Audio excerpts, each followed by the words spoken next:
Following yesterday's post of me basically making fun of people complaining that there's no great people to date in their city, and then reading the comments of a bunch of people inevitably blaming their city for how difficult the dating situation is, I thought I'd just come on here and do a live to just poke fun of that.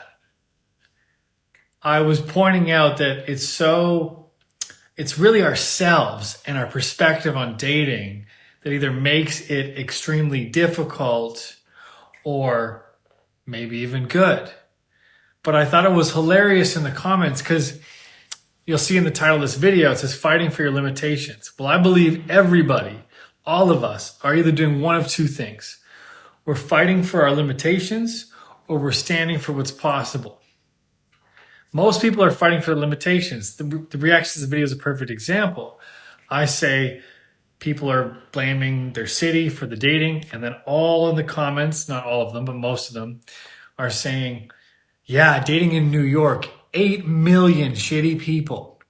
Yeah, dating in Seattle, terrible. Yeah, dating in my small town. Yeah, dating in Egypt. Yeah, dating in London. Yeah, you guys not seeing the picture yet? You're really not getting it?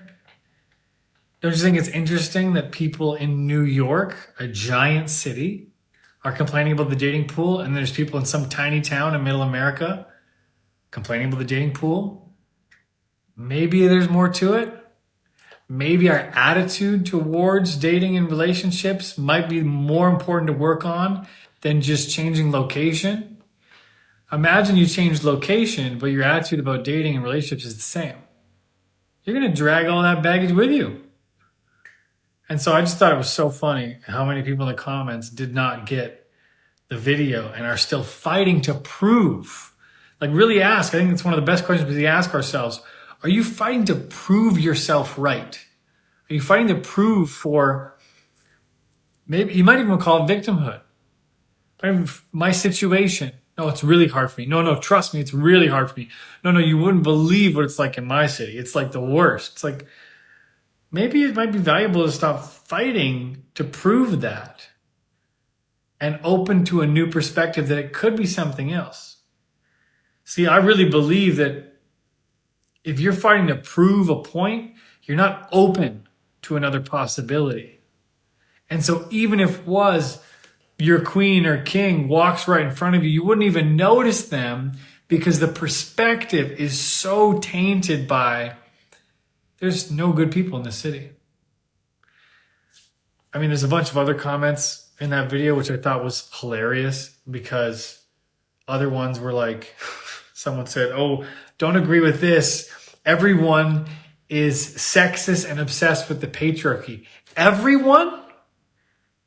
Like, you can just see in the language. This is kind of why one of my, just hilarious things about coaching people is how much we aren't responsible for our language. We just throw stuff around like everyone, all men, New York, LA, London, Australia. You guys, I've coached people all over the world. Like, you name it, every continent, most countries you've probably heard of or maybe even traveled to. And every person that I've coached has fought for some limitation. I would say half of those people strongly believed at the beginning of our program that their city was just tainted and ruined and doomed for failure. I'm talking Wellington, New Zealand, Sydney, Australia, like all these cities. You guys noticing a pattern here? So this is the real work, we talk about the work. Until we're willing to give up fighting for our limitation, fighting for our limiting belief about something, a new possibility will not be available. That's why I say in my coaching, like, you already know this stuff, but knowing it doesn't make a difference. Can you actually give up fighting for it? Can you give up fighting for the position that you're in? That takes a lot of courage because the position that we're in is familiar. The position that we're in, we can go talk to other people in a similar position and we can get together for dinner and complain together and go, you know what? Yeah, it sucks here. And now I feel connected to you. We can agree on something shitty. Yeah, you can, but nothing's going to change.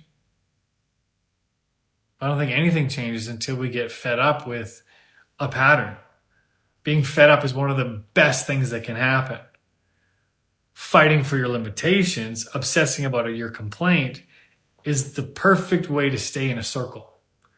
So I couldn't help. I just felt called to. I'm going to bed right now on my side of the world. But I just couldn't help but come on live here and just kind of see if I could point that out and hit that home. And at the very least, encourage whoever's watching to notice what limiting beliefs you have. And we all have. I got limiting beliefs. We all have limiting beliefs in a variety of areas in our life. I think it's a really valuable thing to engage in for the rest of our lives is, what are those limiting beliefs that I keep fighting for? Why do I keep trying to prove that this part of my life has to be hard? Or this situation for me has to be hard? Maybe the access to it being easier is just stop trying to prove that it's hard.